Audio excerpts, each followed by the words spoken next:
Let us make 3 prostrations to the Triple Jewels together.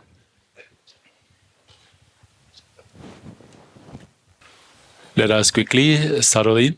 Yep. So let us once again recollect our thoughts, recollect the kindness of the Triple Jewels, and place our palms together to request Geshe-la to give us teaching according to the well wishes and capacities of the students. Geshe-la, kindly give us the teaching.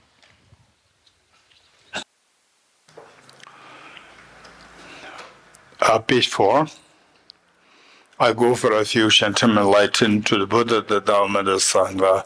By my accumulations of practice of giving and so forth, may I become a Buddha to benefit all sentient beings. I go for refuge and am enlightened to the Buddha, the Dharma, the Sangha. By my accumulations of the practice of giving and so forth, may I become a Buddha to benefit all sentient beings. I go for refuge and am enlightened to the Buddha, the Dharma, the Sangha. By my accumulations of practice of giving and so forth, may I become a Buddha to benefit all sentient beings. Sanye Jula Zoge Jonam Lo Chanjo Pardo Dane Gelso Che Dage Jinso Gebe Sonange Lola Penye Sanje Jubare Jo Sanje Joda So Chunam Lo Chanjo Pardo Dane Gelso Che Dage Jinso Gebe Sonange Benje Sanje Jubare Sho Sanje Joda Zoge Chonam La Chanjo Bado Dane Gyaso Che Dage Jinso Gebe Sonam Ge Joda Benje Sanje Jubare Sho Om Ye Dharma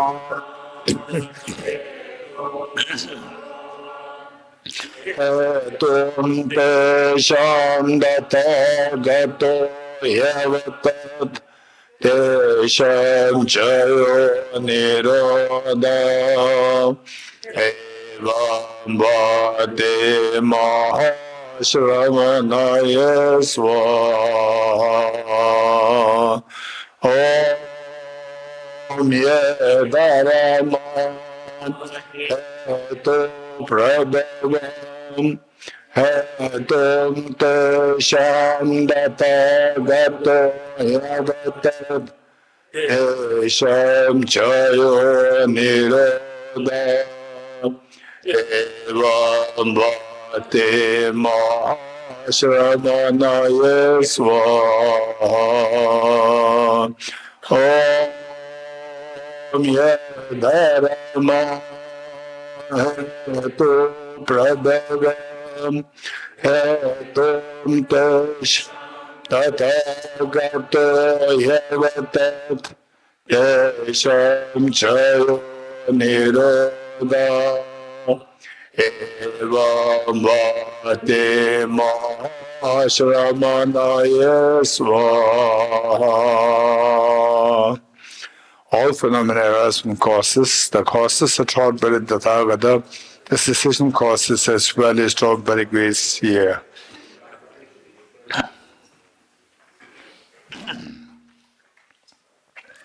Okay, yesterday we were discussing about the purpose of life and what we, within the short span of time, what we have decided meaning that we have they come to some kind of conclusion that we're all seeking to get away from miseries and to maximize the happiness. This is what we said.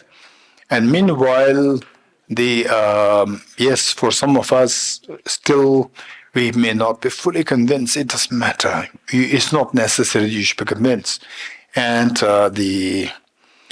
it's a matter of continuous search, continuous exploration, and if you are very serious with your own life, then this would be a very important journey for you to explore what's the purpose of life. And gradually you come to get a sense that it makes more and more sense that we're actually looking forward to get away from miseries and to have the maximum happiness.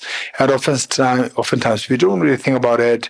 Say, how many of you, let's say that whatever earning that you get, be it your pocket money, be it your scholarships, be it your the salary, be it your business profits, whatever, from there, just tell me that how many you spend minimum 80 or 90% on your body.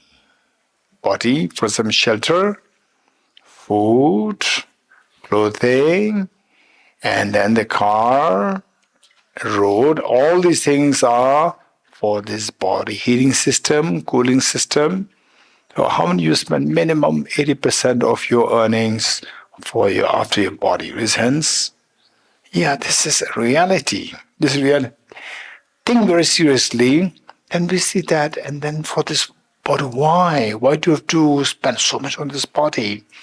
To sustain, to keep the body healthy. So a young boy yesterday said that if this body is sick, we can't do anything. And people also know that you're sick and they empathize with you. And you're very kind, more people come to empathize with you. So this is where we see that all the efforts to meant to curb, all the efforts are meant to curb, meant to minimize the miseries and to maximize happiness. This is reality. So, with this in mind, the next question is the next question that we asked yesterday was that say what degree of happiness do you want? What degree of suffering you want to get away from? And then we said so majority we said 100%. By the way, there are two. Okay, where's this lady who said 80%, 75%? So did you have your breakfast? Why? That's not good for you. That's not good for you. You had it. Oh. And the boy there, did you have the peanut butter? And also bread? Why? So look, we should learn how to be very practical and realistic. Don't float in the theories all the time. You're getting it? Reality, try to tell you what you say, what you think, and what you actually do. They should all resonate. This is very important. So having said that, we see that whatever you may say, the reality is that everybody is seeking to minimize the miseries, if possible, to zero, and maximum the happiness, if possible, to infinity. This is the reality, if possible. So the next question is whether it is possible, 100% happiness possible, zero misery is possible. So what we said is that we have to keep exploring this. And yes, the Buddha gave the answer. Then the Nagarjuna explained it further. And where is Charles Darwin? Charles Darwin, we need to know what Charles Darwin is to say, because the modern education is all about, say, biology and thought processes according to modern studies is somehow connected with Charles Darwin's theory. So, and let's say, how many of you are very happy with anger? How many have the experience of anger recent? How many should anger once in a while? Anger. You don't know what is anger essence. You don't know what is anger essence. No one. We all have the experience of anger. So, and how many of you, the morning you get up, you're so excited, today I'll be very happy, I'm so excited with anger today. I'll be so angry today. Are you sure? No. So which means that nobody is looking forward to anger. But anger, and why we don't like it? Why we don't like it? When there's a sanity in your thinking, you don't want anger. Why? Because anger disturbs your mind. We don't want mental disturbance. How many agree with me in a sense? Anger disturbs the mind, and we don't want anger. Okay. But when anger arises, when you're in the grip of anger, then you become, say, you're a very different person. Say, don't be angry. Somebody says, don't be angry. Hey, don't be angry. Right? Hey, the girl, what's your name? Yes, you? Yes. Doga, don't be angry. Then what did Doga say? What? No angry. You getting it?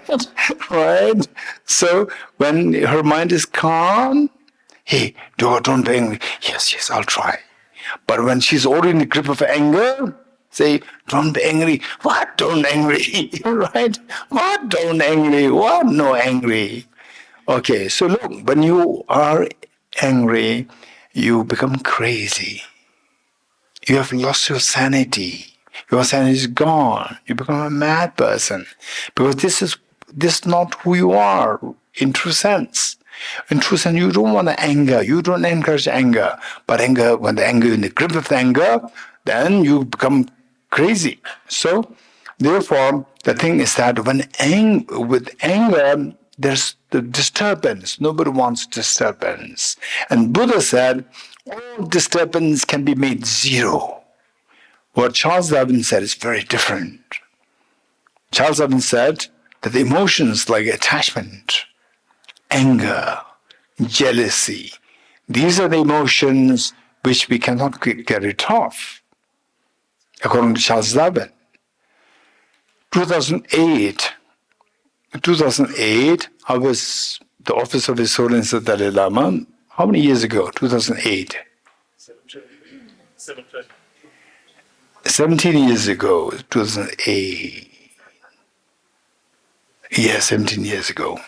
17 years ago, I was sent to America by the office of His Holiness the Dalai Lama to work on His Holiness's book, which already came out now. The book is Emotional Awareness. Of course, this book anybody can read. Emotional awareness. So this book came out as a form of the interview which Professor Paul Ekman then did to His Holiness within a span of I think like 3 or 4 years. And total they were about like 54 hours of interview, and he put them all together and they brought that in form of book. So the Office of His Holiness sent me to America to be with him to check the accuracy of His Holiness's voice in the book, because he put all these His Holiness's thoughts in the book, and if the His Holiness's thoughts are reflected well in the book. So I was there with him for 5 days. And all the 5 evenings, he entertained me so graciously, so kindly. He entertained me. And one evening, he brought all his psychology. He's a psychologist, a world-renowned psychologist, and he brought his psychologist, the friends or colleagues, and to be with me. So I was to be with them. Then. So he asked me to introduce myself, what I'm doing, what the Buddhist philosophy is, Buddhist psychology. So I explained about how to manage emotions from the psychology point of view, and particularly the destructive emotions, attachment, anger, jealousy, the fear, and so forth. And one lady psychologist raised her hand and said that, but this is not possible. You said that to stop all the destructive emotions. But according to Charles Darwin, this is not possible. I said, why? And she said, because according to Charles Darwin, these emotions, these are instincts, number one. These are instincts. Number two, these are the evolutionary gifts for us. Evolutionary gifts. Because without these, we cannot survive. Without these emotions, we cannot survive. And in order for us to have, for example, like say for example, His Holiness sometimes jokingly say that mosquitoes, they don't have the feeling of appreciation. Mosquitoes. His one says that. His one gives blood. When the mosquitoes come, sometimes his one says, okay, let them fly, suck blood. But I don't think they have any degree of appreciation to me giving blood to the mosquito. It does not really appreciate. So this mental factor of appreciation is very sophisticated mental process. It is a very sophisticated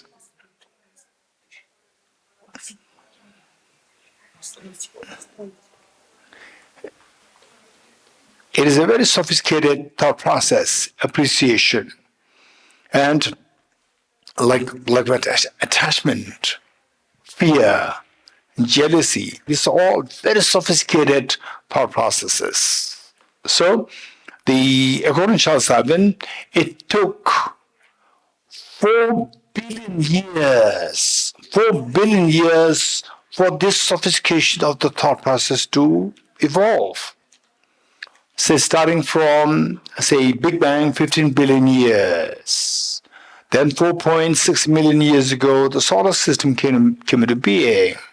Then 4 billion years, 0.6 billion years later, then the planet Earth came out of the sun, which is like 4 billion years.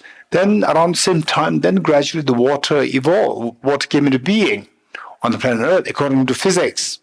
Water came into being. So with the water, then unicellular organism came. The first unicellular organism, which is our ancestor, the first ancestor, which is 4 billion years ago. 4 billion years. So there, the thinking thought process, whether it exists or not, it's, according to scientifically speaking, is extremely gross thinking where to get food and to remove the waste. That's it. And then run away from the predators, or I don't know whether the predators also. So the point is that this is how we, as very sophisticated, the human body and human mind came from this unicellular organism 4 billion years. So it's 4 billion years of evolution that finally today the Homo sapiens, we have this very sophisticated way of thinking. For example, the cats and dogs, we can't really imagine them to understand E equals MC square. Impossible. Generally speaking, impossible. Cats and dogs to understand E equals MC square or concept of emptiness and so forth. It's impossible. Compassion, they do have. They do have compassion. But the sophistication of the thought processes, like the computational skills and so forth, is almost nil there. But human beings, they have it. So it's evolved over the span of 4 billion years. So therefore, Charles has described them as, number one, instinct. Because this is an instinct, we cannot get rid of them. Number two, even if we can get rid of them, these are the evolutionary gifts. We require them for survival. And according to Charles Darwin, that was the purpose of life. It's very simple. Nothing enlightenment, Buddhahood, hidden treasure, nothing. Just the continuation of the species. That's the purpose of life. This is Charles Darwin's evolutionary theory. So, continues the species. To continue the species, he argues that we require these emotions. Attachment, anger, fear. These emotions are required. So he justified that by saying that for survival, we require the conducive factors. If we don't have the attachment, for example, the food and so forth, then we will not go to look for the food. And then the body requires food, and then will die without the food. So, attachment is required for you to gather the conducive factors for your survival. And then anger. Anger is required for us to get rid of the undesirable things. When somebody is competitive or when you don't like somebody, your anger arises, and this anger will give an energy to push others away from you. And then fear. Fear is a very important mental function. He argues that if a lion comes to pounce on you. If you don't have a fear, then you will not run away. If you don't run away, the lion will just mull you up and you die, you finish. Your species will terminate. The whole purpose of the species is the purpose of living is to the procreation, continuation of the species. That's the purpose, according to Charles Darwin. So these emotions, although undeniably they are attached with the feeling of disturbance, but we cannot get rid of them. So in a way, implicitly what he's saying is that we cannot have zero miseries. In a way, what he's saying is that our miseries cannot be made zero. And in a way, what he's saying is that our happiness cannot be infinity. This is what Charles Darwin is saying. Because these emotions are required. These emotions are, say, attached, invariably attached with disturbance. And these emotions, we cannot get rid of these emotions. They are instincts, and we also require them as evolutionary gifts. We require them. So now the Buddha, on the other hand, says that that's not true.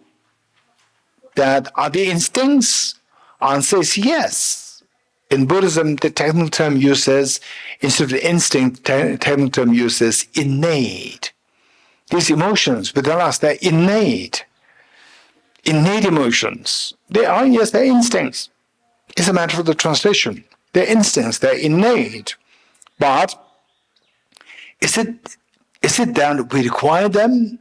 The Buddha says, no, we don't require them. We don't require them. If we don't require them, then how will we survive? The Buddha said that there is what is known as the skillful compassion. Skillful compassion will make sure that, for example, attachment will get to the conducive factors. Skillful compassion will get to the conducive factors. For example, the mother's love towards the child. Mother's love. Because of the mother's love, affection, that the mother procures all what the child requires. It does not require this attachment. And then the anger to push. Skillfully, we can ward off the non-conducive factors for survival, so we can skillfully get rid of them without surrendering, being subservient to anger. Then finally, fear. Why should we have to fear? Get away from fear, because of fear consumes your immunity. And when the immunity is destroyed, your whole health will collapse so quickly without the immunity. So the fear consumes the immunity. So therefore, these are not doing anything good. They only bring disturbance and mental agitation. So our job is to get rid of these, replace these three with skillful compassion, and then say that all the positive things will happen for you and for others. Meanwhile, all your pains can be stopped and your miseries would be expanded to infinity. So this is what the Buddha taught. Now, the things our job is, what the Buddha taught is very positive. I would believe in Buddha. No, this should not be our approach. If this is our approach, we will never get to what Buddha is indicating as the fearlessness and infinite happiness. So blind faith, even in Buddha, will hamper us, will deter us from achieving what we are seeking. So the blind faith should not be there. This is so important for us. So having said this, it's very important for us to look at the biography of the Buddha himself. How the Buddha traversed the path. How the Buddha traversed the path. And let us explore that. This is very important. Because some people have very naive understanding of the Buddha's biography. Some people, they talk about the Buddha left his wife. He's so cruel, so bad. This is too childish. So we have to know the Buddha's biography. And the Buddha's biography usually is seen, even on the conventional sense, seen on two levels. One is how the ordinary people, the very basic ordinary people understand it, and how more evolved, more with those with the deeper understand the Buddha's biography. So the Buddha's biography that I'm going to share with you is in line with the second version, which is more sophisticated and explained by the great Indian master Acharya Dignaga, 6th century AD, Acharya Dignaga. His explanation of the Buddha's biography. And if you understand this, then the understanding of the reality expands. The horizon of your understanding expands, and then say once upon a time, many say of those in 20s, maybe 16 years ago, 17 years ago, and those like my age, maybe 50 years ago. So in other words, what I'm saying is that when you were age 3, 4, 5, how many of you were holding the teddy bear ever since? Age 3, 4, 5, holding teddy bears, and teddy bear is the best, the most important property that you have, resents. Yes. And then age 20 still holding teddy bear? Too much. Right? Age 20 still holding teddy bear, and my age 58 still holding teddy bear. What a shame. You're getting it? So therefore, there are different phases of life. And some people, they understand the Buddha's biography on a very simple level, very basic level. And from there, we need to upgrade, make your process more sophisticated. We have the potential. Each one of us, we have the potential, believe it or not. Right? We see, for example, Albert Einstein. Wow, a genius. We see, for example, His Holiness. Wow, amazing. We see Jesus Christ. Amazing. Wow, so inspiring. So inspiring. And we see what? Mark Zuckerberg. Right? Amazing. And we say what is this lady? Swift Taylor. Taylor Swift. Oh, Taylor Swift. Amazing. So, but don't forget, all you say amazing, they're actually within you. Don't forget it. This is not a story. This is not just the fairy tale. This is a reality. We are seeing amazing outside. All these amazing things are within you. Believe it or not, this is reality. It's not a story. It's not the fairy tale. This is the reality. You all have this. And your job is to intellectually learn how we have this, and the experiential feel, it'll take time. To feel it experientially, it'll take time. So this is what we have to discover. So with this in mind, even our ability to understand who the Buddha is, let us not stay in this very basic level of understanding of the Buddha. Oh, Buddha. Or how many have heard the story? Buddha met with the 4 different sites. 4 different sites. And then he asked the Channa, who's the charioteer, and whose intelligence is more, Prince Siddhartha or Channa? Prince Siddhartha, just born as a little child. And just age 2, 3, 4, 5, he demonstrated such a degree of intelligence. And then the story is depicted so like Prince Siddhartha was such a very naive boy. Channa, who is this? This is a sick person. Does it happen to everybody? Channa said, yes, it happens to everybody. Then Prince Siddhartha, who's already in 20s, yes, oh, it's very sad. This is too naive story. This is for small children. And if you remain the understanding of Buddha on that level, you remain to be a small child. Why don't we upgrade ourselves? Thinking, make it more sophisticated. When I was in class 3, my teacher taught that sun is at the center, and the sun is not moving, center, and all the 9 planets, they are moving. In those days, 9 planets. Then when I reached class 8, 8 planets. Class 12, again 9 planets. Pluto is pushed and include all, it's like that. So the thing is that then at class 3, I learned that sun is at the center, it's not moving. The sun is moving, actually sun is moving, not moving, it's at the center, and the planet Earth is moving. This I learned in class 3. Then class 9, I learned that if the sun is also moving, the whole sun is a part of solar system, whole solar system part of the Milky Way galaxy. Everything within the Milky Way galaxy is just moving like a gigantic wheel is moving. So look, this is where the teachers helping us to upgrade our thinking. A small child cannot understand, the Milky Way galaxy. Well, the best of things is just in the context of solar system. Sun is stationary and others are moving. In the context of the Milky Way galaxy, if the sun is also part of this tiny, what is that? The spiral, the wing at just at the outermost circle. So it is also moving. The whole thing's moving, the whole solar system.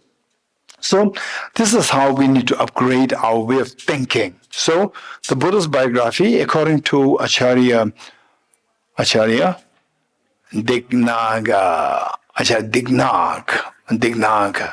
So Acharya Dignaga, his biography that he shared is extremely standard. It's not for the small children. So we should be able to understand the biography of Buddha on that level. So what he said, okay, first let me explain this in simple terms and see if you agree with me. Okay, for this, what we suggest is that, how many of you have seen that Buddha episodes? Buddha episodes? Yes, 1, 2, 3 Buddha episodes. How many Buddha episodes are there? 54. Okay, 54 Buddha episodes are there. You must watch this. You must watch this. If you really want to know the Buddha's biography, you must watch that. It's so beautifully done. So, say 2%, 3% errors may be there. Factual errors can be there, 2 or 3%. But overall, 90% is so amazingly done, wonderfully done. You must watch it. And those who do not know Hindi, I would suggest you, so in Tibetan language is already in Tibetan. What's the dubbed in Tibetan? Was it the English word? No. Dubbed in Tibetan language. It's already there. And in English, I don't know. There is the subtitles in English. So and those who speak Hindi, you must watch it. So those who don't speak Hindi, in English is in the subtitles are given there. In Russian, I'm not too sure. Subtitles? Dubbed. Sound. Sound is there? Russian sound. That's amazing. Okay, so you must watch it. You must watch it. There are about like 54 of them.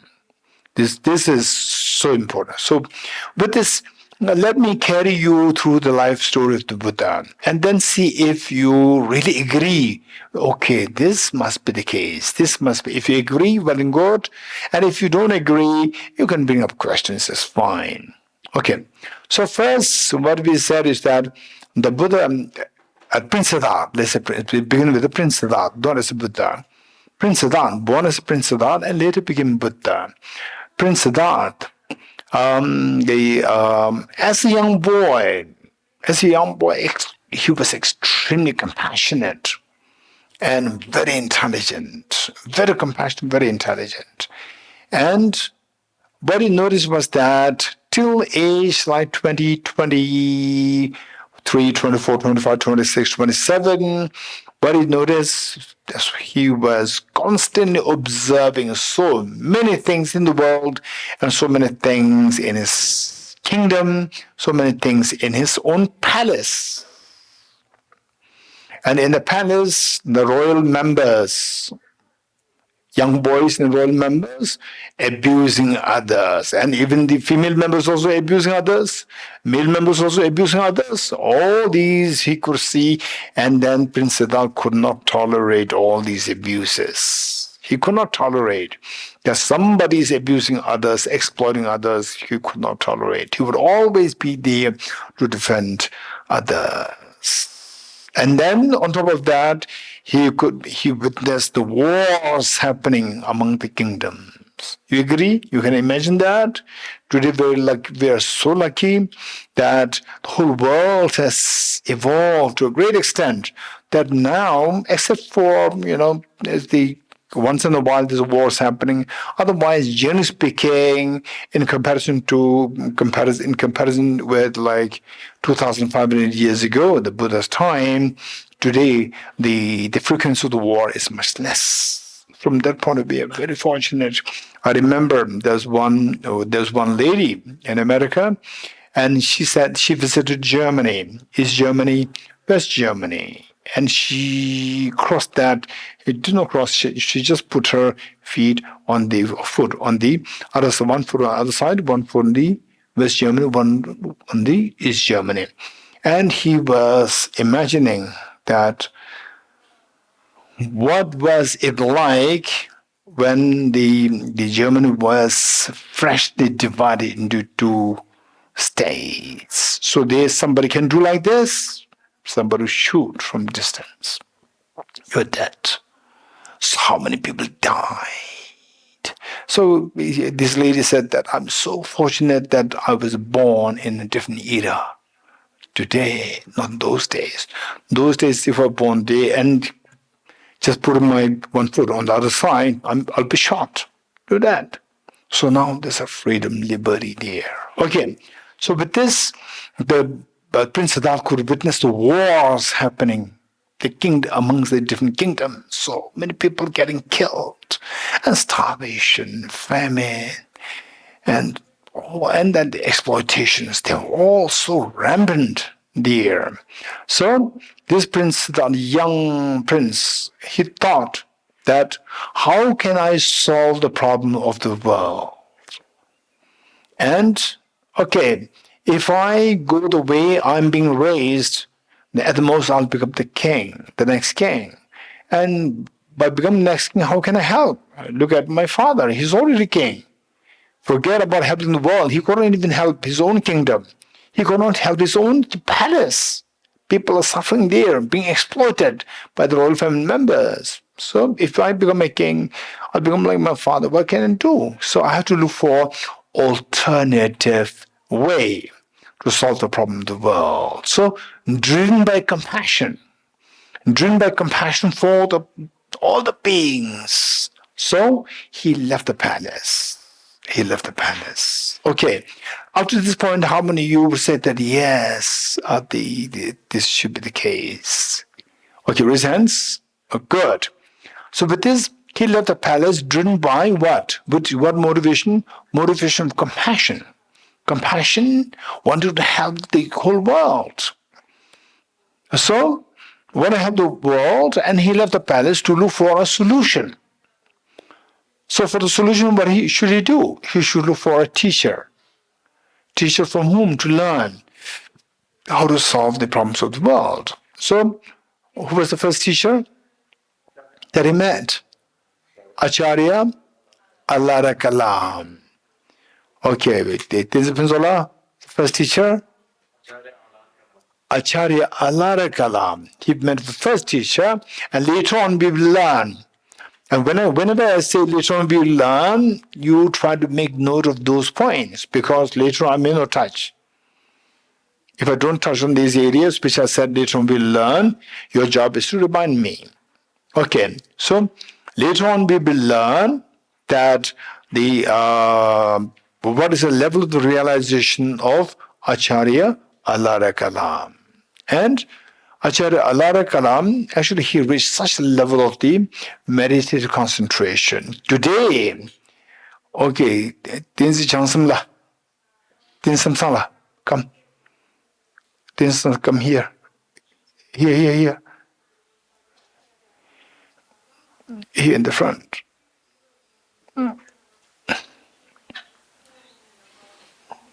Next to Ajiji.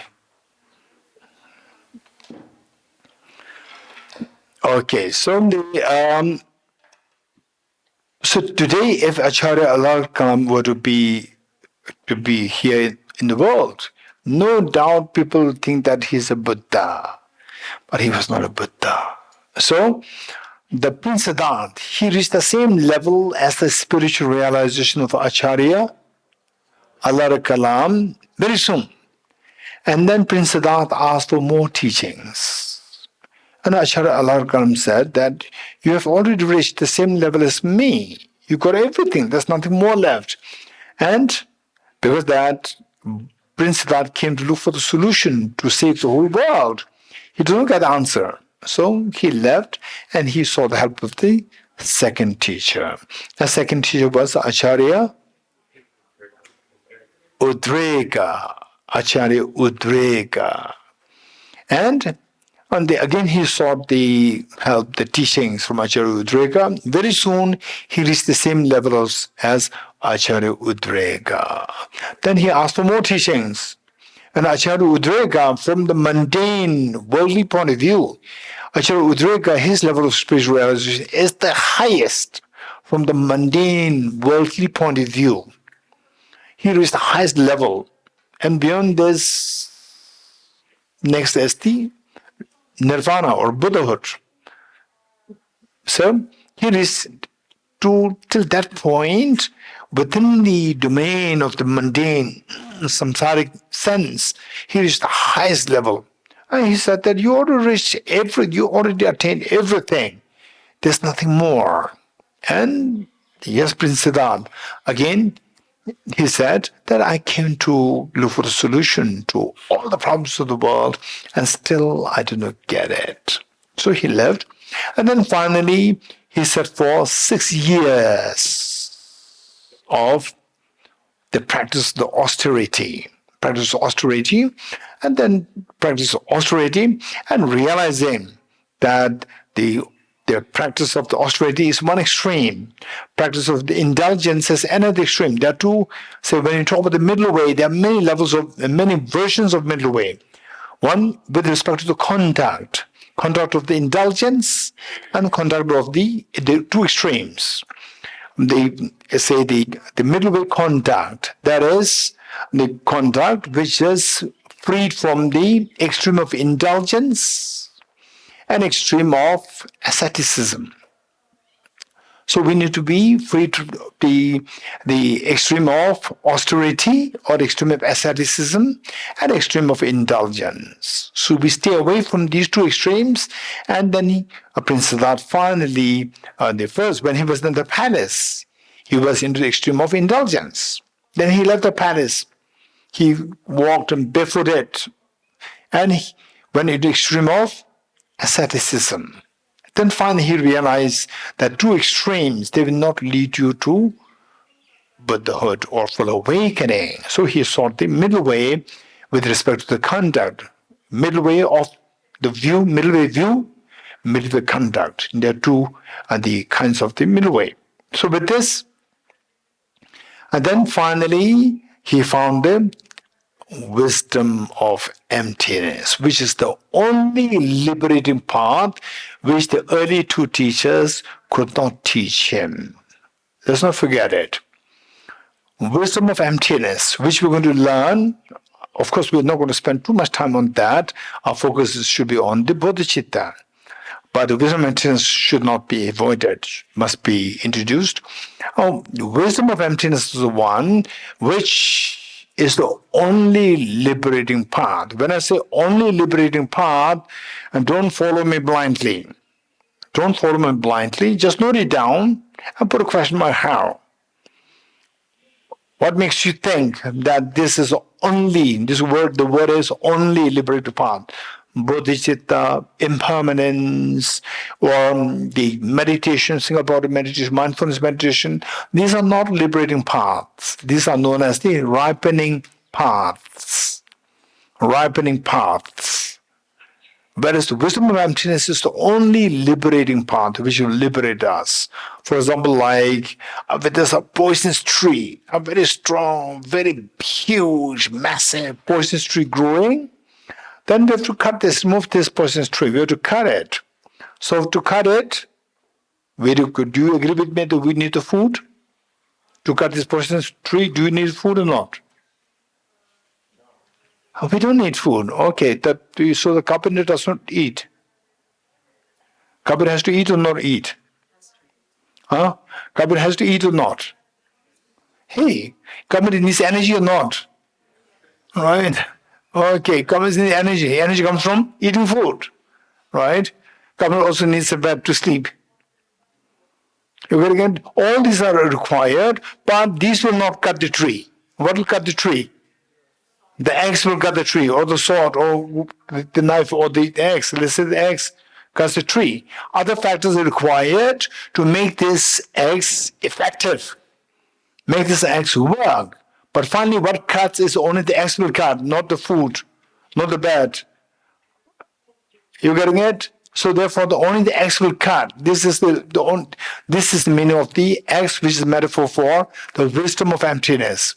The wisdom alone is the liberating part, and all others, like the other factors required for the woodcutter to use, so that the axe will become useful to cut the poisonous tree. Okay, so this meanwhile, when I said this only liberating part, the don't follow blindly. You getting it? Don't follow blindly. Don't reject it easily. Don't accept it easily. You just say, "Oh, he said this." He made a very strong statement. Wisdom of emptiness is only liberating path. How do you know that? How do you know that? How do you know that? Question mark. You getting it? So that we have to study. So with this, finally, Buddha found that. Now, Buddha found this, just say that Buddha has found this liberating path, the only liberating path, he found it. For example, like, how many of you had a memory of on the COVID-19? 2020. The first, it came in 2019, November, December, right? Okay, then it became rampant in 2020. How many had that memory results? Okay. How many have no memory of that? Okay. There's one gentleman who is very lucky not to even know the presence of the COVID-19. You know that? It's amazing. That person was traveling all the time and he did not hear about this, that such COVID-19 existed. He was traveling, right? All the time. Oh, you want to know? I'll not tell you. Then somebody, you know, you don't tell this. Don't disclose the secret. Okay, so people are wondering, who could that be? They're not listening to me. They want to explore who that person is. Okay. Shall I tell you? I'm not. This is privacy. It's a privacy. It's private matter, right? It's a private matter. Yes, Carl, it's a private matter. Huh? It's a private matter. Yeah. Yes, Bhumikaji, it's a private matter. Mata is a private matter, right? Yes. Okay. During the sixth Dalai Lama, the people were, so the fifth Dalai Lama passed away, and sixth Dalai Lama, and who the sixth Dalai Lama, people have no clue. And somebody else was identified. And real sixth Dalai Lama, he was not identified. And real sixth Dalai Lama, as the little boy, came in the crowd, and Nejung Oracle, how many of you know Nejung Oracle, Resents? Nejung Oracle. Okay, if you don't know, you just ask others, right? Nejung Oracle, from distance, he saw the real sixth Dalai Lama. So Nejung Oracle, he bowed to the real sixth Dalai Lama. And real sixth Dalai Lama, he signaled, Nejung, don't do that. Because it was a political crisis. People can kill him. So he indicated, he just gave a signal that Nijung should not do that, should not give the clue that I'm there. So Nijung very smartly what he did is that he bowed to all the four directions. You're getting me? So therefore, I bowed to all the four directions. 1, 2, 3. Right.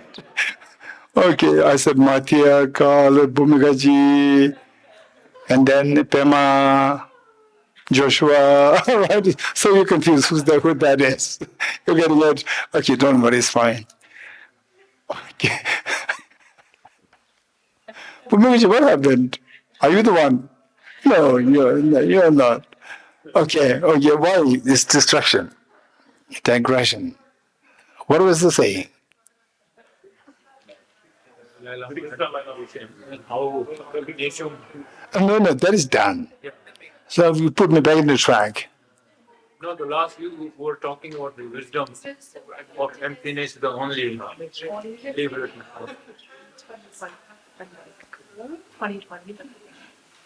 That is. So how to connect? How to connect?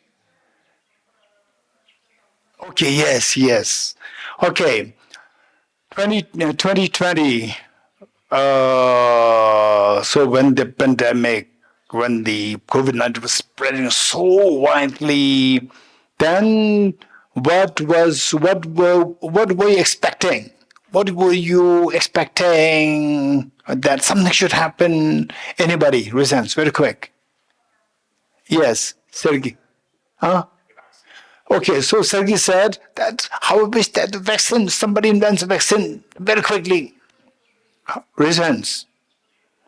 Yes, of course. Let's not politicize that. Some people that are not too happy with the vaccine and so forth. Okay, but I am in that line with Sergey. Yes, if vaccine can be brought on the earth as soon as possible to save the lives of many. Okay, there are many controversies also. There are many controversies. We have to know the border facts, not just go in one direction. The controversies are there, but then it saved the life of so many. That's for sure. Controversies are there. Simply because it saves the life doesn't mean that there's no controversy. Because people who are involved there, company owners are there, shareholders are there, and scientists are there, and then the motivation can be different. So stay away from this. The point is that vaccine. So once a vaccine was the found, then what? Distribute it? Sergey, no distribution. Then what should we do? Tested. Human trials. You getting it? First, we have to check the efficacy of the vaccine. So the vaccine, that is, okay, let's say that we all agree that we're looking for this vaccine. So the vaccine is found. We got the vaccine. Now the vaccine, we have to check the efficacy. Otherwise, it can make much worse harm than of benefit. For that, it has to go through the trial, right? So depending on how much is to be used, how many to be used for how many people, to that extent, the trial should be done.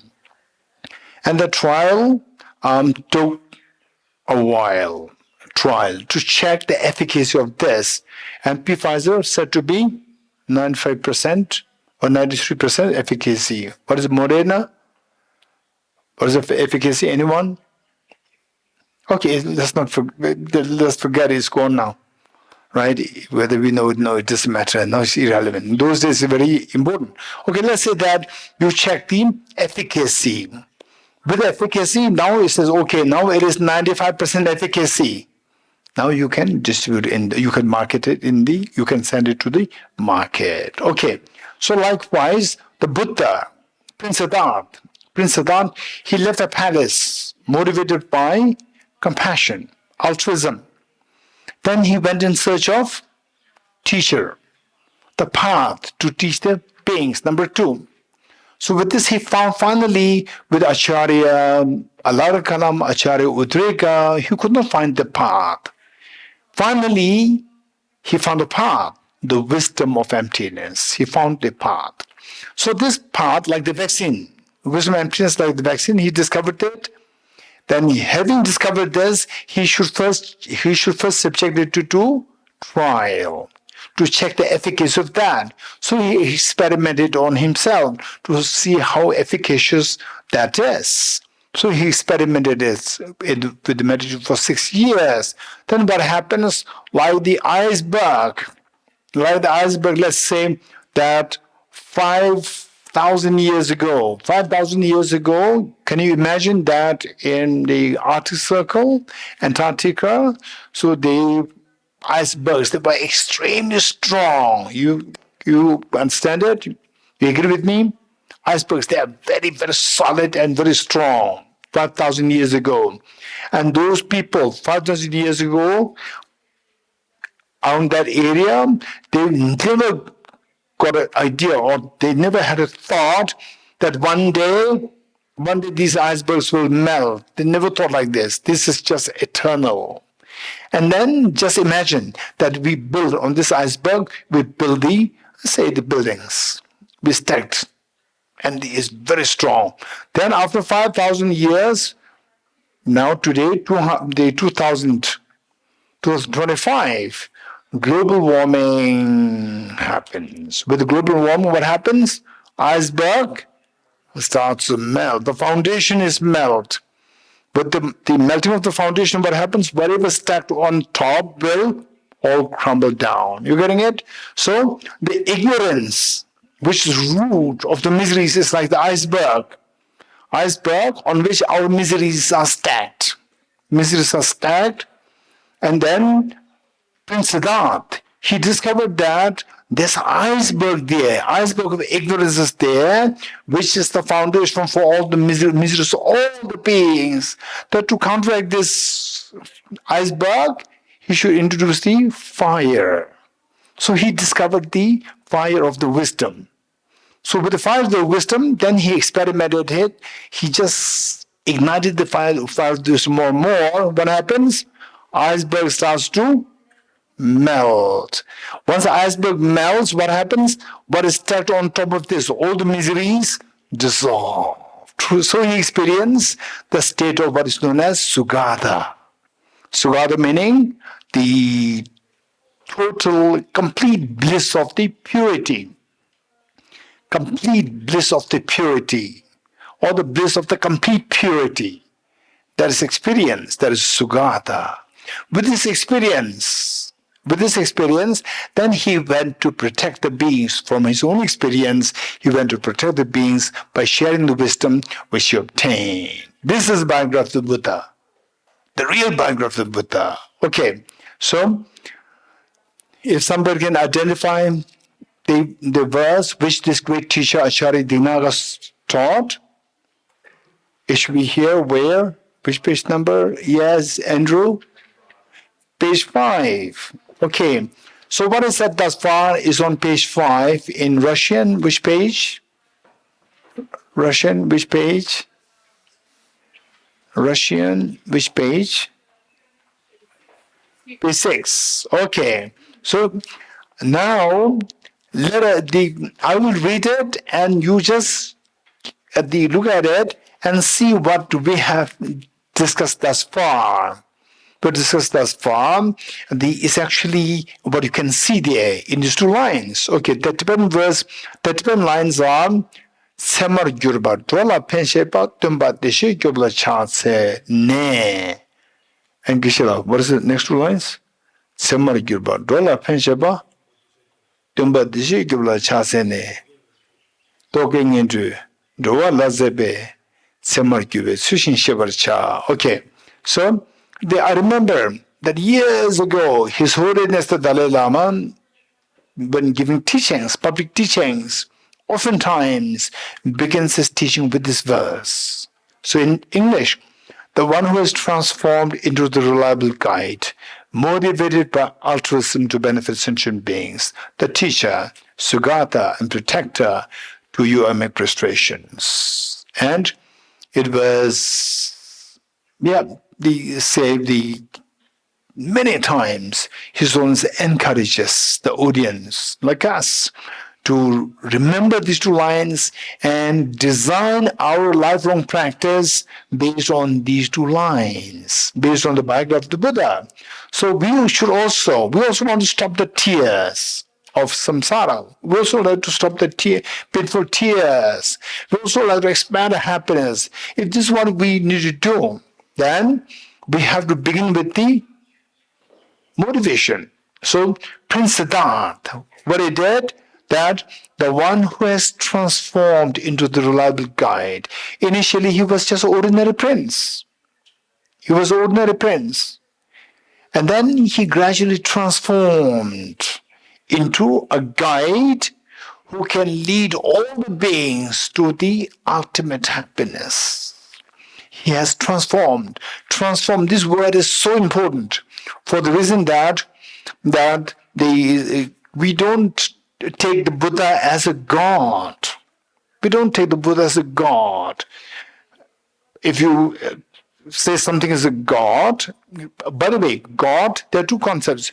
One is the God in the polytheism.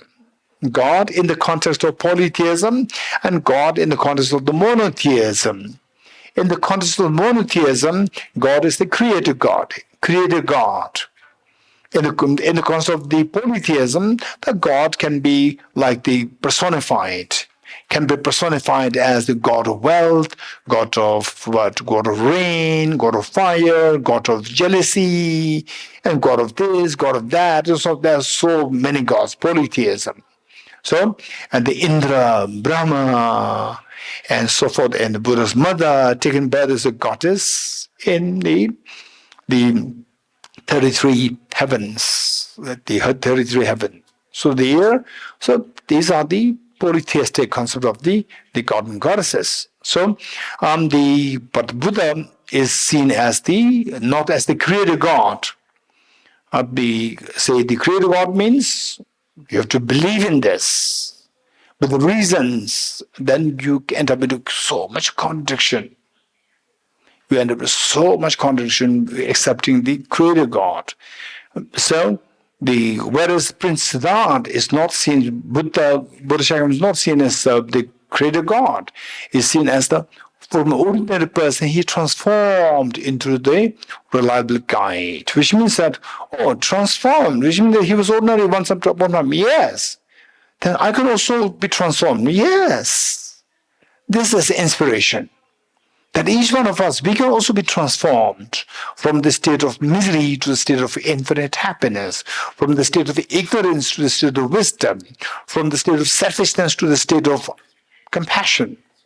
So each one of us, we can be transformed. So from this line gives us hope that I can also get out of this. Okay, and how many want to be transformed from the tears to the freedom from tears? Raise hands. Yes, how many are very serious? If you're really serious, then you just see how this Prince Siddhartha traversed the path. So first, he was an ordinary prince. From there, he transformed into this state where all the tears of pain start. So how did he do? First, he was motivated by altruism. Altruism meaning universal compassion to wanting to benefit others. The one who has transformed into the reliable guide. Transformed into a reliable guide. Somebody who you can rely completely on, a guide to the state of fearlessness, to the state of infinite happiness. And how did he become one like that? Motivated, first motivation, motivated by altruism to benefit sentient beings. The compassion, number one. Then number two, with the compassion that he left the palace, and what did he do? He went in search of the teacher. So number next is the teacher. So with the teacher, finally, he realized the wisdom. Wisdom is to be taught to the beings. So this, whatever the wisdom that he got, he subjected it to trial, experimentation, to check how it works.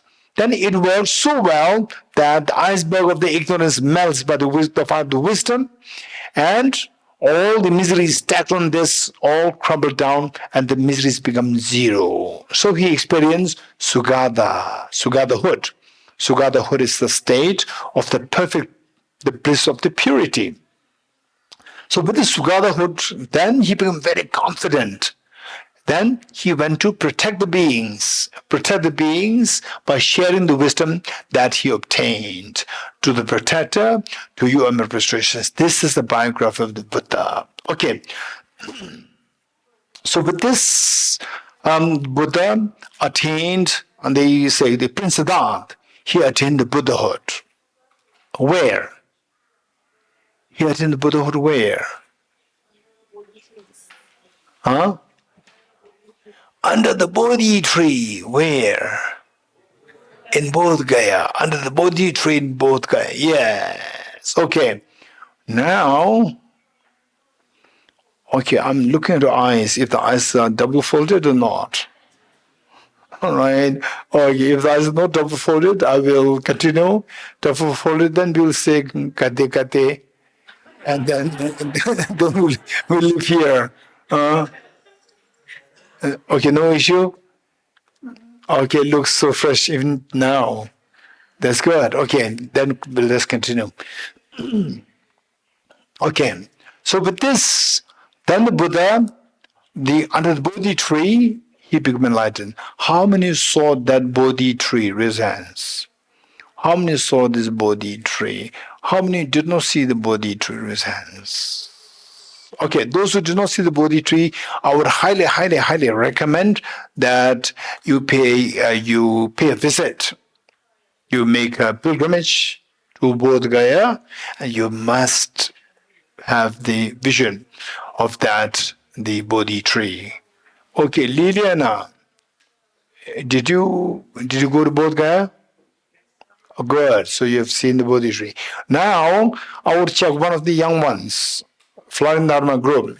Okay. How many you've been to how many have seen that Bodhi tree in Bodh Gaya? Raise hands. Okay, I'll check this girl. What is your name? Yes.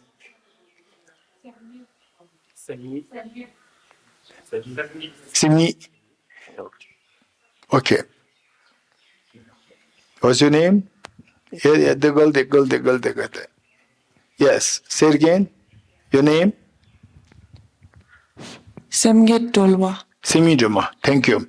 Okay, my question to you. Okay, when I ask this question to Semidrama, all of us, they have been there, seen the Bodhi tree, right? Say, just imagine. I asked the question to Semidrama, and then you also imagine that I'm asking the question to you. You have to give your own answer. You get it? And those of you who were not there, who did not go there, just imagine that, okay, I will go first, make commitment that I'll go there. Once I go there, if I'm just imagine that I'm just close to this Bodhi tree, then what will I think? You have to think something. You're getting it? You have to think something. What do you think? Well, my question to you, Samidrama, is, say, when you were at the Bodhi, what did you think? I was too young. Last time I visited was when I was in 8th grade.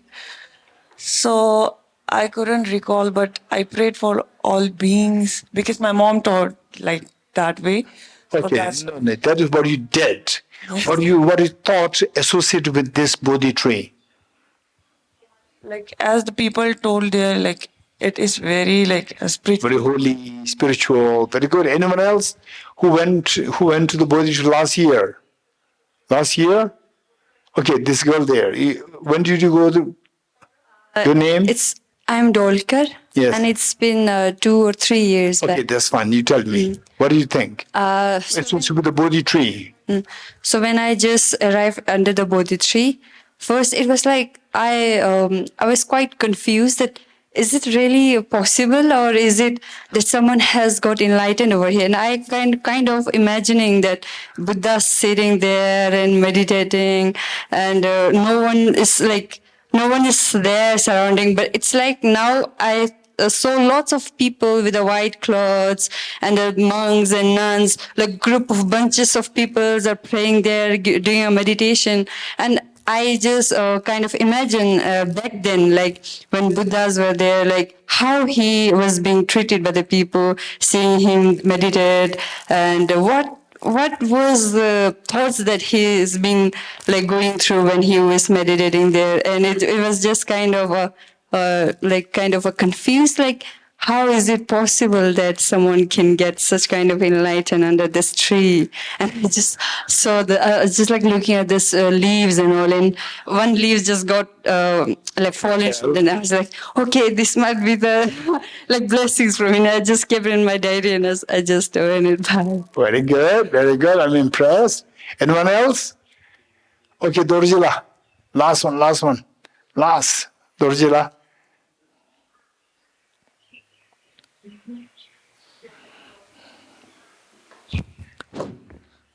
Gisela, I felt relaxed and felt the environment was really good.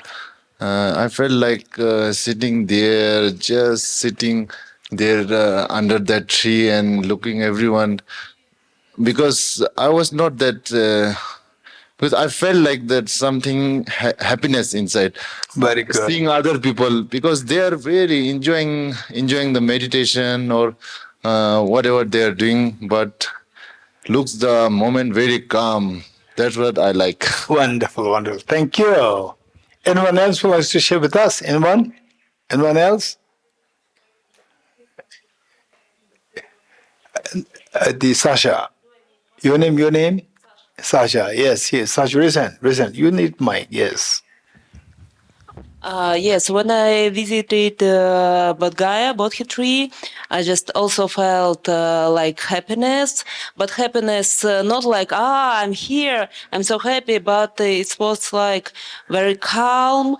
And at the same time, I felt gratitude for this opportunity to visit this spiritual place and just to pray, to meditate there. So I was felt gratitude inside. Wonderful, wonderful. Okay, Bhumilaj, what thought came to you when you first entered the Bodhi tree? Bhumi, here. Gisela, for me also I had a lot of gratefulness and gratitude that I'm there. I went there when the pandemic was still going on and there were not many people in the compound. There were maybe 10 or 12 people, that's it, in the whole compound. So you could just do whatever. Okay. Thank you. Okay. Yes, Anila. Спасибо. Я очень люблю смотреть на статуи, вот фотографии статуи Будды. И когда смотришь на эту статую, просто исходят слезы счастья. И когда смотришь эту статую, мне кажется, она очень красивая. От него исходит какая-то доброта, любовь и умиротворение. Именно я смотрю на эту статую Будды.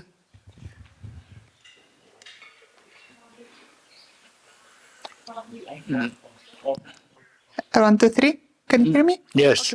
Anila just said that I love watching at the statue. I love watching at the statue of Buddha Shakyamuni, which is located in the main temple, and I also love watching at the picture of this statue that I have.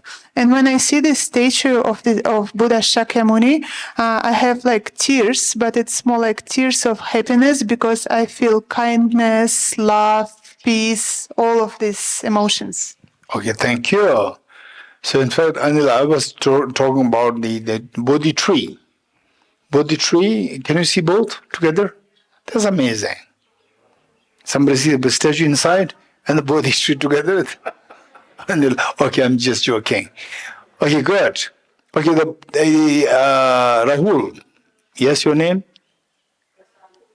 Prashant. Yes, Prashant. So I am born in First tell me, when were you there last under the Bodhi tree? 2 2 years. 2 years ago, yes. No, like more 1 year, Okay, it's fine, 1.5 year maybe. Perfect. Yeah. That's amazing, precise. I am born in Nalanda only. Ah, That's my hometown. yes. So I keep going there. Ah, And first I had gone there when I was 13 or 14 years old. ah. So for 2-3 minutes I was totally blank. Like that time I was a child. So like I did not know anything about meditation and something like that. But at 12-13, for 2-3 minutes I was totally blank. So yeah. Okay, wonderful. Thank you. Thank you so much, Prashant. Okay, so now, how many you heard about this, or how many you actually did yourself, and seen others doing that? People are in rush. I have to go for this pilgrimage, they're in rush, constant rush, and they feel so tired, angry. When your friends don't come on time, you feel angry. Hey, we both gaya. On the Rajpur, there's no time. Hey, come. And already ask you're there, and all the people, group of people, they come following you, and then the group of people, they ask you, hey, please finish earlier, finish quickly, and you are so angry.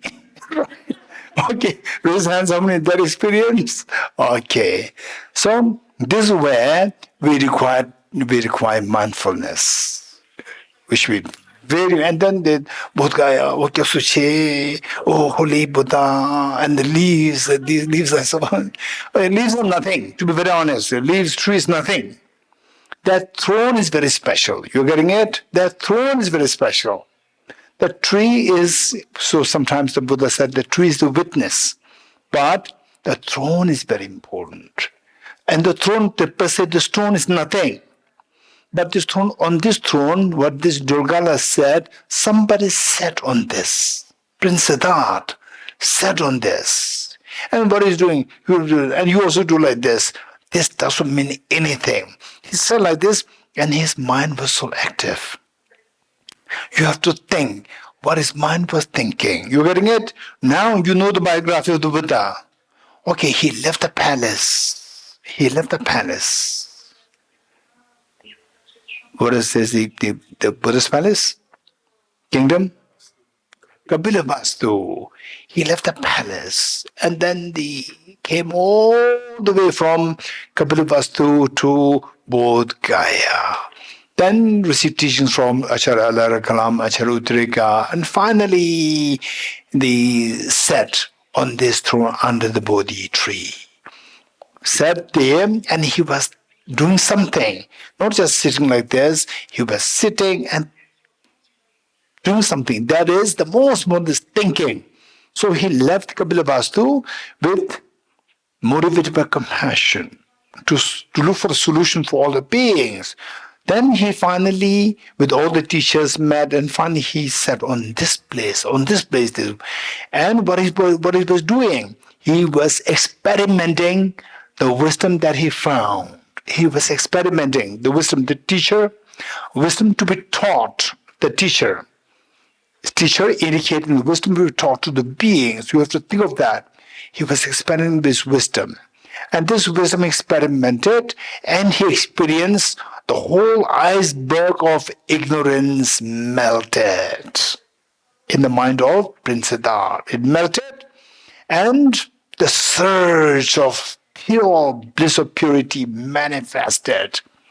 But the miseries become zero, and the happiness expanded to infinity. That was what this Prince Siddhartha experienced there. So, then from there, he stood up. To cut it short, he stood up and turned to Varanasi to share the wisdom with other beings. So when you are there, this is so blessed people, this is so blessed. Now that you know the biography, and particularly after learning Bodhicitta, the motivation with which the Buddha left, Bodhicitta, sitting there, he was meditating on the two wings. Wisdom of the compassion bodhicitta and the wisdom of Oh, so the wing of bodhicitta, wing of wisdom. So what drove Prince Ram to this state was the bodhicitta. Then he sat there, then he was doing the wisdom, the wing of the wisdom. You getting it? And what was he actually meditating? What was Buddha actually meditating under this?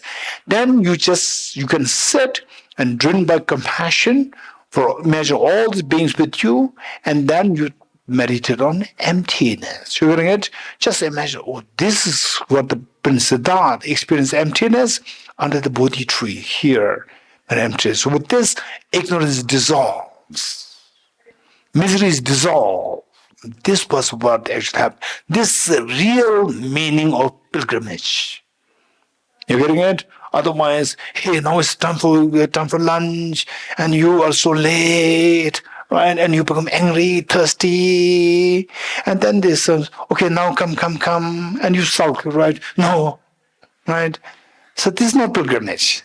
You getting it? Pilgrimage. No, don't sulk. We have to go to Rashkit now.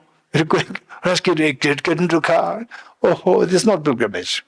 Pilgrimage, take your time and make the most of your time there. Meaning that, say, think of what the Buddha was actually doing there in Rajgir, the vulture's peak. Think of what the Buddha, just imagine Buddha, Shariputra, Avalokiteshvara, surrounded by all the Buddhas, Bodhisattvas, monks, the nuns, lay devotees, all there, and the Buddha meditating on emptiness. You also meditate on emptiness. And Shariputra, the Shariputra asking question. And Avalokiteshvara giving the response. Just visualize all these things, and you recite the Heart Sutra and meditate on emptiness. That is the real pilgrimage. Okay, we should not forget it. So with this in mind, then what happened?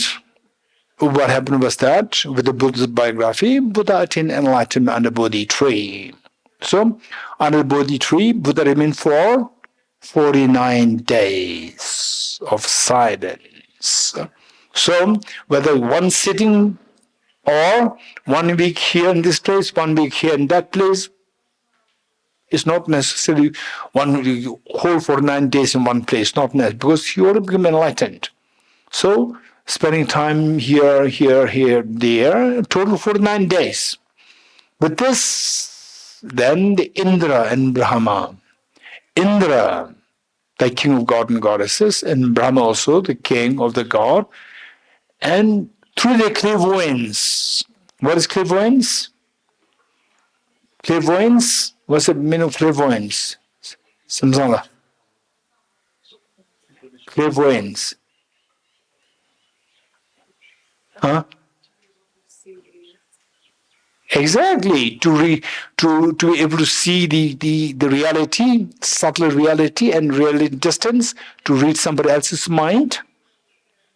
So the God and goddesses, they have the clairvoyance. Clairvoyance means the ability, special power to see things which the ordinary people cannot see, to hear things which ordinary people cannot hear, to read others' mind. So these are known as the clairvoyance. So Indra and Brahma, with the clairvoyance from the heaven, they could sense that Prince Siddhartha on the planet Earth, he attained enlightenment. And yet, they know that the whole purpose for Prince Siddhartha to become enlightened is to benefit the beings. How to benefit the beings? By teaching. And he was not teaching. So two of them descended on the planet Earth, went to Bodh Gaya, then prostrated to the Buddha and said, Buddha, please don't remain silent. Please turn the wheel of Dharma. Please give teachings. Please share the wisdom with all the beings. Then the Buddha said, uttered this verse, Sabshitudusi dumache dusi tabu chushu kuye sula tenya kora minipe mimanagi nasu nebarcha. Which means profound, peaceful, elaboration-free, clear light, and non-composite. Such is the nectar of Dharma I've discovered. Finding no one to fathom this teaching, in silence I'll return into the woods. This is what the Buddha said. Then the Indra offered conch to the Buddha. Conch. Today, in the Buddhist in the Buddhist community, the conch is considered very auspicious item. Conch, because Indra offered conch to the Buddha, symbolic of requesting the Buddha to blow the conch, blow the conch, and let the sound of the conch of the Dharma, of the teachings, of the wisdom spread everywhere. And the Brahma offered the wheel. Again, in Buddhism, the wheel is considered as very auspicious. The wheel. So wheel on the symbolic of requesting the Buddha, please turn the wheel of the wisdom, wheel of the Buddha Dharma, wheel of the Dharma. So, and then the Buddha finally accepted. Then Buddha left for Varanasi. So first, what happened was that Buddha, out of gratitude to his two teachers, he was thinking of sharing the wisdom. The Buddha first thought of sharing the wisdom with the two teachers, and the Buddha came to know that two teachers already passed away within this span of 6 years. Both the teachers passed away. Then he realized that they were the 5 ascetics who were the Buddha's Prince Siddhartha's companion. So who were there in Varanasi at that time, and the Buddha went in their darshan, and then all the teachings started from there. So all the teachings of the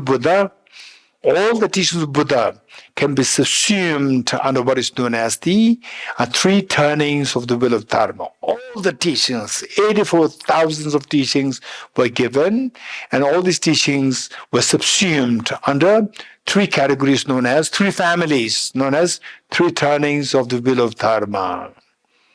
Okay, for this we need to know, and each of the 3 turnings will of Dharma, we need to know the place where the teaching was given, the subject matter, the place where teaching was given, and the target audience. Who was the audience? And number 3, the subject matter. Okay, so each of these 3 terms of Dharma we need to know under 3 captions. What are they? First, place where the teaching was given. Number 2, the audience, the target audience. Number 3, the subject matter of the teaching. We have to know these 3 terms of Dharma under these 3 the captions. Okay, the first term of Dharma. To know these 3 things so well, we need to know what is known as the 3 philosophical schools of Buddhism. 4 philosophical schools of Buddhism. I can't blame you. Even my brain is hanging now.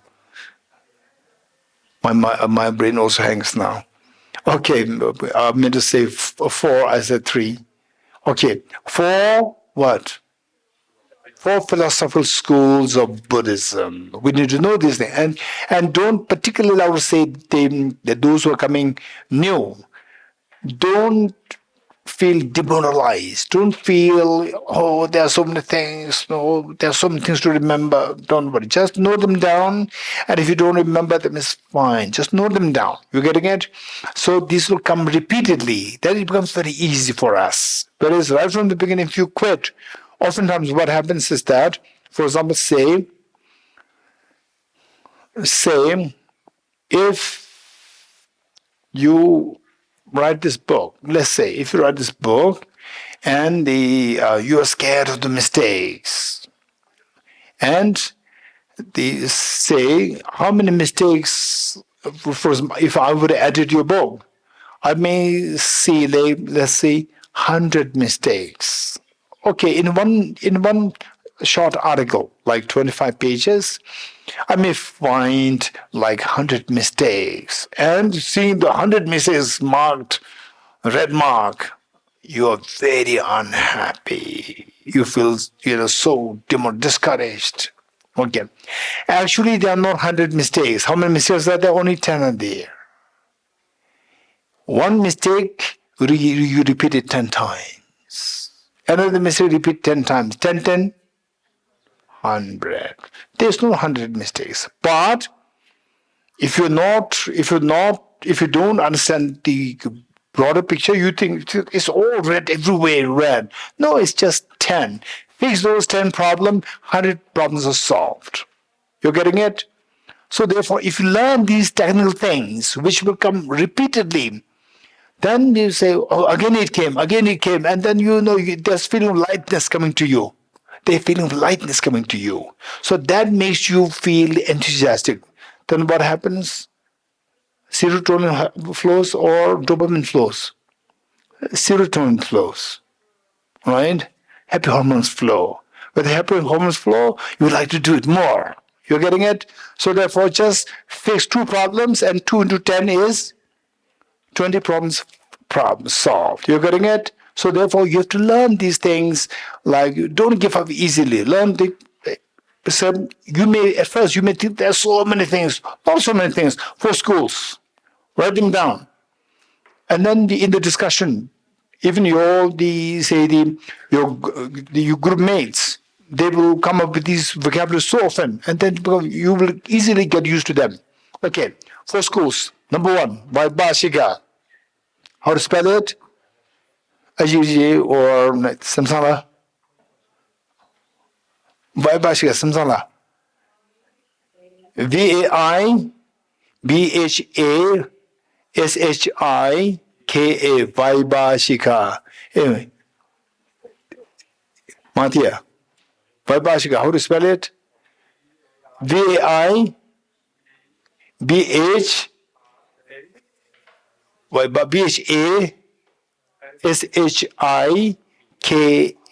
Vaibhashika, Vaibhashika. 1. Number 2, Sautrantika. Okay, the Carlton Shirla, Sautrantika spelling. SAU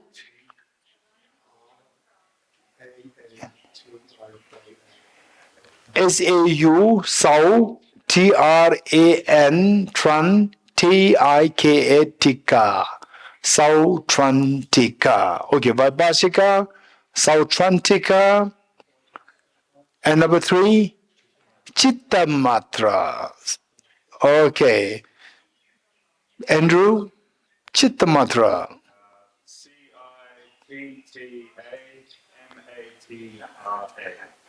Okay, so there are 2 spellings. Some say CITTA, some say CHITTA. Both are correct. It's fine. So okay, let's say CHITTAMATRA.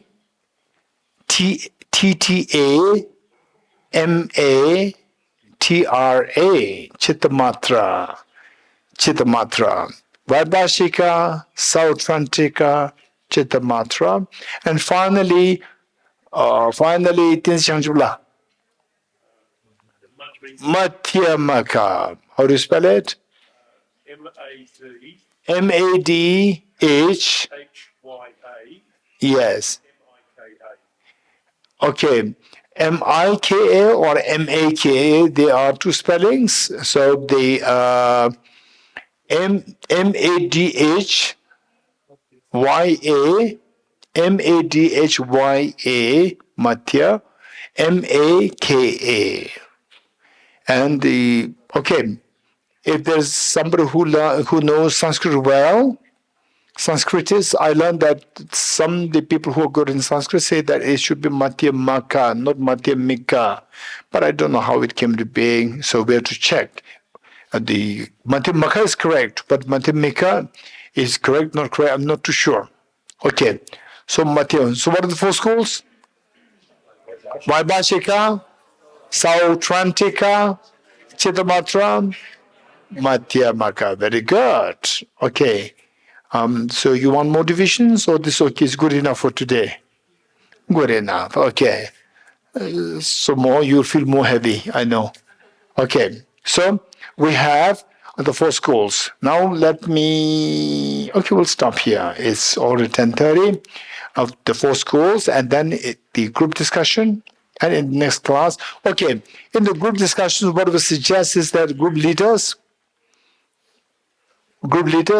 please make sure that, if possible, in the group discussion, first you discuss whatever is being said in the class. You're getting it?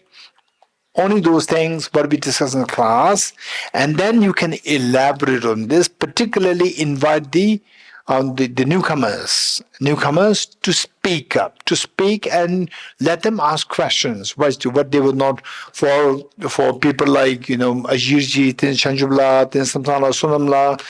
They already learned all these things, and if you throw the questions, very complicated questions, the newcomers will feel demoralized. They think that they don't know anything. So let us be kind.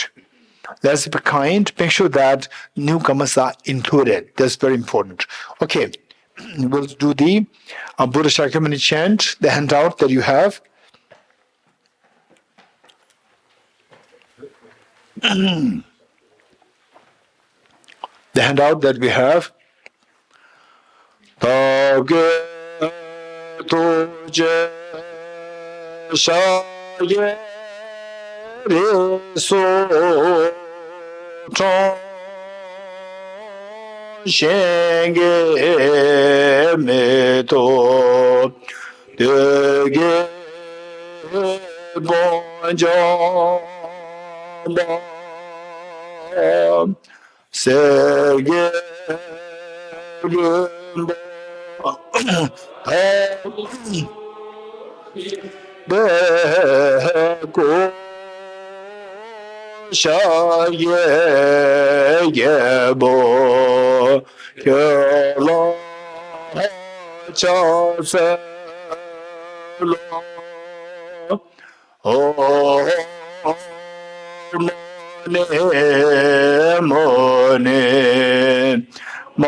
Mone Maha Monaya Swaha